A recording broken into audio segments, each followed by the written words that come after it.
Phoenix friends എന്റർടൈൻമെന്റിലോട്ട് ഏവർക്കും സ്വാഗതം. Indian ടീമിന്റെ ഇപ്പോഴത്തെ ഈ അവസ്ഥയ്ക്ക് കാരണം ഹാർദിക് പാണ്ഡ്യയുടെ മണ്ടൻ തീരുമാനവും അഹങ്കാരവുമാണ്. ഇത് കേൾക്കുമ്പോൾ എല്ലാവരും വിചാരിക്കും ഇന്ത്യൻ ടീമിന്റെ ഇപ്പോഴത്തെ ഈ മോശം പ്രകടനത്തിനെല്ലാം കാരണം ശുഭ്മാൻ ഗിൽ എന്ന ഭാവി ക്യാപ്റ്റനും സെലക്ടറും അഗാർക്കറും അല്ലേന്ന്. അത് തന്നെ അതിലോട്ട് എത്തിച്ചതാണ് നമ്മുടെ ഹാർദിക് പാണ്ഡ്യയുടെ അഹങ്കാരവും മണ്ടൻ തീരുമാനവും തന്നെയാണ് ഇങ്ങനെ ഇന്ത്യൻ ടീമിനെ ഈ അധപതനവും ഹാർദിക് പാണ്ഡ്യയുടെ പതനത്തിനും കാരണം. അപ്പോൾ വീഡിയോയിലോട്ട് കിടക്കുന്നതിന് മുമ്പേ എന്റെ ചാനൽ ആദ്യമായിട്ട് കാണുന്നവർ ഒന്ന് സബ്സ്ക്രൈബ് ചെയ്യാത്തവർ ഒന്ന് സബ്സ്ക്രൈബ് ചെയ്ത് സപ്പോർട്ട് ചെയ്യണം. വീഡിയോ ഇഷ്ടപ്പെട്ട് കഴിഞ്ഞാൽ ലൈക്ക് ചെയ്യണം, ഷെയർ ചെയ്യണം. നിങ്ങളുടെ അഭിപ്രായങ്ങൾ എന്താണെങ്കിലും നമുക്ക് കമന്റ് ആയിട്ട് അറിയിക്കണം. അപ്പോൾ നമുക്ക് വീഡിയോയിലോട്ട് കിടക്കാം. ആദ്യം തന്നെ നമുക്ക് ഹാർദിക് പാണ്ഡ്യയുടെ ഈ അവസ്ഥയ്ക്ക് കാരണം ശരിക്കും പറഞ്ഞാൽ ഇന്ത്യൻ ടീമിന്റെ ഭാവി ക്യാപ്റ്റൻ എല്ലാ ഫോർമാലിറ്റിയിലും ആവേണ്ട ആളായിരുന്നു ഹാർദിക് പാണ്ഡ്യ. അപ്പം ഞാനൊരു കഥ சொல்லட்டுமா? നമ്മുടെ ഗുജറാത്ത് എന്ന ടീം IPL വരുന്നതിന് മുമ്പ് രോഹിത് ശർമ്മ ക്യാപ്റ്റനും ഹാർദിക് പാണ്ഡ്യ എന്ന ഓൾറൗണ്ടർ വൈസ് ക്യാപ്റ്റനുമായിരുന്നു. ആ സമയങ്ങളിൽ ഹാർദിക് പാണ്ഡ്യയാണ് അടുത്തതായിട്ട് ഇന്ത്യയുടെ എല്ലാ ഫോർമാറ്റിലും ക്യാപ്റ്റൻ ആകുക എന്നുള്ളൊരു ധ്വനിയുണ്ടായിരുന്നു. അത്രയും നല്ല മികച്ച പ്രകടനമായിരുന്നു അദ്ദേഹം കാഴ്ചവെച്ചത്. ഗുജറാത്ത് ഈ IPL വന്നതിന് ശേഷം ആ സീസണിൽ ഗുജറാത്തിനെ കപ്പടിപ്പിക്കുന്നതിൽ ഹാർദിക് പാണ്ഡ്യയുടെ ഓൾറൗണ്ടർ പ്രകടനവും ക്യാപ്റ്റൻസിയും മികച്ചു നിന്നിരുന്നു. നമ്മുടെ സഞ്ജു സാംസന്റെ രാജസ്ഥാൻ റോയൽസിനെയാണ് അവർ ഫൈനലിൽ തോൽപ്പിച്ച് കപ്പടിച്ചത്. അതിൽ നമ്മുടെ ആശിഷ് നെഹ്റ എന്ന കോച്ചിന്റെ പങ്കും വലുതല്ല, മാറ്റി നിർത്തുന്നില്ല, വലുതാണ്. അപ്പോൾ എല്ലാ കപ്പടിച്ചാലും ഏത് ടീം കപ്പടിച്ച് IPL ആണെങ്കിലും എന്ത് അടിച്ചു കഴിഞ്ഞാലും അതിന് ക്രെഡിറ്റ് മൊത്തം ക്യാപ്റ്റനാണ് സാധാരണ കൊണ്ടുപോകുന്നത്. ഇവിടെ നേരെ മറിച്ച് ശരിക്കും പറഞ്ഞു കഴിഞ്ഞാൽ ആശിഷ് നെഹ്റ എന്ന കോച്ചും ക്രെഡിറ്റ് പകുതി കൊണ്ടുപോയി. നമ്മുടെ പെട്ടെന്ന് ഇന്ത്യൻ ടീമിന്റെ അവിഭാജ്യ ഘടകമായ ഹാർദിക് പാണ്ഡ്യയ്ക്ക് പെട്ടെന്ന് വന്ന സൗഭാഗ്യങ്ങളെല്ലാം വായിക്കുമ്പം ഒരു തലക്കനവും ഒരു താല്പര്യവും ഒരു ഇഷ്ടക്കേടും എല്ലാം അദ്ദേഹത്തിന്റെ ഒരു പെരുമാറ്റത്തിലൊക്കെ ഉണ്ടായതായിരുന്നു. അപ്പൊ ഈ ക്രെഡിറ്റ് എനിക്ക് കിട്ടേണ്ട ക്രെഡിറ്റ്, ഞാനാണല്ലോ എല്ലാം ഓൾറൗണ്ടർ പ്രകടനം, നല്ല ക്യാപ്റ്റൻസിയും നല്ല ബൗളിംഗ് ചേഞ്ചും എല്ലാം ചെയ്തിട്ടും നല്ല പ്രകടനം ബാറ്റിംഗ് ബൗളിംഗിലും എല്ലാം ചെയ്ത് ഞാനല്ലേ ക്രെഡിറ്റ് മൊത്തം കിട്ടും. അത് ആശിഷ് നെഹ്റയും കൂടെ കൊണ്ടുപോയത് അവൻ ഒട്ടും സഹിച്ചില്ല എന്നുള്ളതാണ്. അതോടെ നിൽക്കട്ടെ. ഈ സീരീസ് കഴിഞ്ഞ പാടി എല്ലാവരുടെയും ഒരു ചോദ്യം ഉണ്ടായിരുന്നു. IPL 2020 ഇനി വരുന്ന സീരീസിൽ 2020 നമ്മുടെ ക്യാപ്റ്റനായ രോഹിത് ശർമ്മ വിശ്രമമാണ്. ആരായിരിക്കും ക്യാപ്റ്റൻ, സഞ്ജുവോ ഹാർദിക് പാണ്ഡ്യയോ? ഒരു സംശയമില്ല, ഹാർദിക് പാണ്ഡ്യനെ 2020 പുതിയ സീരീസിനുള്ള ക്യാപ്റ്റനാക്കി. ആ ക്യാപ്റ്റനാക്കി കഴിഞ്ഞപ്പോൾ ഹാർദിക് പാണ്ഡ്യ വിചാരിച്ചു ഇനിയുള്ള ഫോർമാലിറ്റികളെല്ലാം അടുത്ത ക്യാപ്റ്റൻ താനാണ്.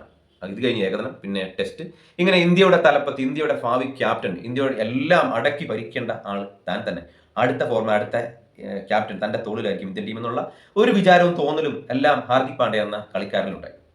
അത് കഴിഞ്ഞ് കഴിഞ്ഞപ്പം ഇയാൾക്ക് തോന്നി ഇനി ഞാൻ എന്ത് ചെയ്യണം, ഇനി ഇതെല്ലാം എന്റെ കൈപ്പിടിയിൽ ഒതുക്കാൻ എനിക്കിനി ഒരു വഴിയേ ഉള്ളൂ. ആ സമയത്താണ് മുംബൈ ഇന്ത്യൻസിന്റെ ഓഫർ വരുന്നത്. മുംബൈ ഇന്ത്യൻസിന്റെ ഓഫർ വരുന്ന ഹാർദിക് പാണ്ഡ്യ ആദ്യം അത് നിരസിച്ചു. അവര് പിന്നെയും അവരെ പുറകെ പിന്തുടരുന്നു. അവനൊരു ഓഫർ മുന്നോട്ട് വെച്ചു. ഞാൻ ഇപ്പൊ ഇവിടുത്തെ ക്യാപ്റ്റനാണ്, ഞാൻ ഇവിടുത്തെ വിജയിച്ച് നിൽക്കുന്ന ഒരു ക്യാപ്റ്റനാണ്, ഞാൻ അങ്ങോട്ട് വരുന്നതുകൊണ്ട് എനിക്ക് എന്താണ് ഗുണം, എന്നെ ക്യാപ്റ്റൻ ആക്കുമെങ്കിൽ മുംബൈ ഇന്ത്യൻസിലോട്ട് ഞാൻ വരാം.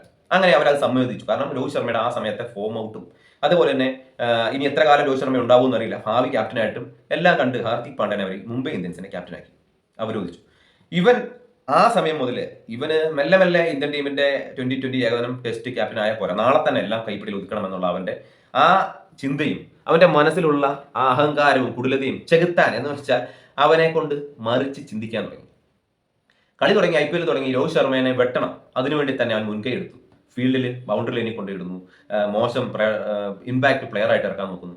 ഇതെല്ലാം ഇവന് തന്നെ ഭവിഷ്യത്തായിട്ട് വരുവാണ് സംഭവിച്ചത്. കാരണം വെച്ചാൽ എല്ലാ ആരാധകരും, മുംബൈ ഇന്ത്യൻസിന്റെ അല്ല ഇന്ത്യൻ ടീമിന്റെ ഒരു ആരാധകർ ഇവനെതിരെ തിരിഞ്ഞു. ഇവന്റെ ഫാൻ ബേസ് എല്ലാം ഇടിഞ്ഞു. മുംബൈ ഇന്ത്യൻസ് ആ സീസണിൽ അമ്പെ പരാജയവുമായി.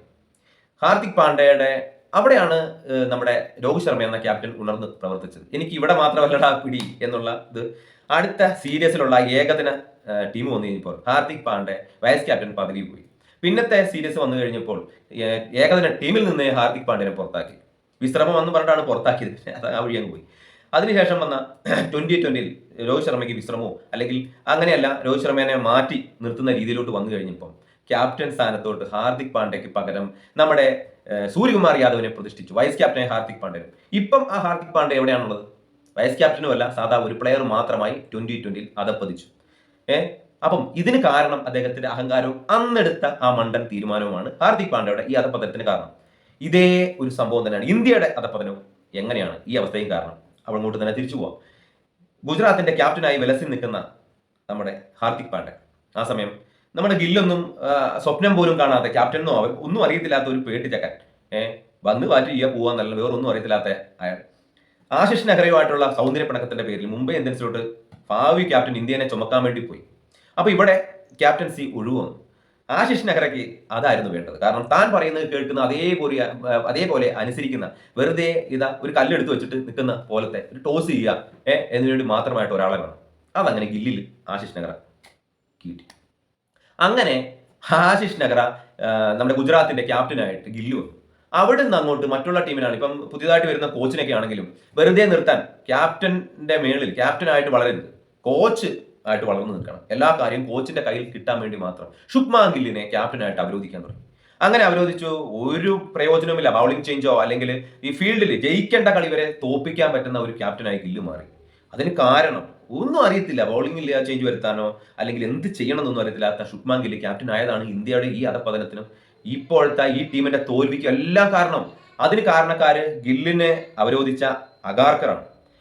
അഗാർക്കറിനെ കൊണ്ട് അങ്ങനെ ചെയ്യിപ്പിച്ചതും ഗില്ല് ആ പൊസിഷനിൽ എത്താനും കാരണം നമ്മുടെ ഹാർദിക് പാണ്ഡ്യ ഗുജറാത്തിൽ നിന്ന് മുംബൈ ഇന്ത്യൻസിലോട്ട് പോകാൻ വേണ്ടി അദ്ദേഹം എടുത്ത തീരുമാനവുമാണ്. ആ മണ്ടൻ തീരുമാനം തന്നെയാണ് ഇന്ത്യയുടെ ഇപ്പോഴത്തെ ഈ അവസ്ഥയ്ക്ക് പ്രധാന കാരണം.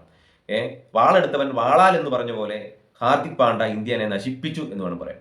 എൻ്റെ വീഡിയോ ഇഷ്ടപ്പെട്ടവരുണ്ടെങ്കിൽ ഒന്ന് ലൈക്ക് ചെയ്യുക, ഷെയർ ചെയ്യുക, സബ്സ്ക്രൈബ് ചെയ്യാത്തവരൊന്ന് സബ്സ്ക്രൈബ് ചെയ്ത് സപ്പോർട്ട് ചെയ്യുക. നിങ്ങളുടെ അഭിപ്രായങ്ങൾ എന്താണെങ്കിലും മറിച്ചാണെങ്കിലും എന്താണെങ്കിലും നിങ്ങൾ ഒന്ന് കമന്റ് ആയിട്ട് അറിയിക്കുക. നമുക്ക് മറ്റൊരു വീഡിയോ ആയിട്ട് വരാം.